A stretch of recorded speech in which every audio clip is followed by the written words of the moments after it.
India's quiet push to steal more of China's iPhone business. The companies that make iPhones are bringing their factories to one corner of India to graft them onto a network of manufacturers. India is quietly grabbing from China more manufacturing of Apple's iPhones and other electronics gear. It is happening in South Indian industrial areas on muddy plots that were once farmland. In Sriperumbudur, people call Apple the customer, not daring to say the name of a company that prizes its secrets. But some things are too big to hide. Two gigantic dormitory complexes are springing up from the earth. Once finished, each will be a tight block of 13 buildings with 24 rooms per floor around an L-shaped hallway. Every one of those pink-painted rooms will have beds for 6 workers, all women. The 2 blocks will house 18,720 workers apiece. It's a ready-made scene from Shenzhen or Zhengzhou, the Chinese cities famous for their iPhone production prowess. And it's no wonder. Sriperumbudur, in the state of Tamil Nadu, is the home of the expanding Indian fortress of Foxconn, the Taiwanese-based company that has long played the largest role in producing iPhones. And as recently as 2019, about 99% of them were made in China. India, as part of a national manufacturing drive, is chipping away at that dominance, when many companies are looking to spread their work to countries other than China. An estimated 13% of the world's iPhones were assembled in India last year, and about 3/4 of those were made in Tamil Nadu. By next year, the volume produced in India is expected to double.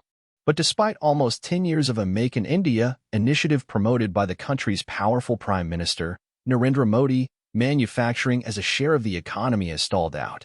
At about 16%, it is a shade lower than when Mr. Modi took office in 2014, and far lower than that of China, or of Japan, Taiwan, and South Korea when those Asian tigers took off.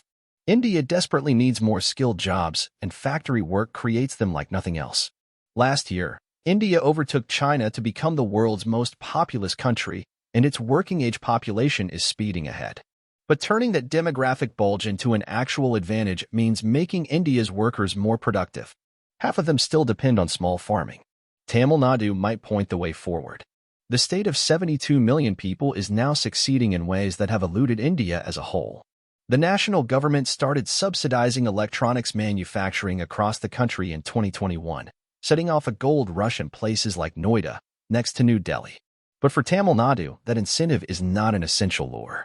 TRB Raja, Tamil Nadu's Minister of Industries, can rattle off the state's inbuilt advantages: schools, transport, engineering graduates. We never compare our growth with other Indian states, he said. We chart ourselves to the growth of Scandinavian countries and how we can beat that. Mr. Raja and other boosters of Tamil Nadu are proud of the human capital their state has built up, and especially of its women. Many of them work in formal jobs, while few women in other states do. 43% of all Indian female factory employees work in Tamil Nadu, which is home to 5% of the national population. Parts of Tamil Nadu are already working as industrial champions. A long belt of car and car part manufacturers stretches down the coast from its capital, Chennai. In the western Coimbatore Valley, factories specialize in die casting and pump manufacturing. There is a knitwear cluster in Tirupur, and the country's biggest maker of matchsticks is in Sivakasi. It is striking that India is plunging into such high-end goods as the iPhone. India has never become internationally competitive making things like t-shirts or sneakers, getting its clock cleaned by smaller and formerly less developed countries like Bangladesh.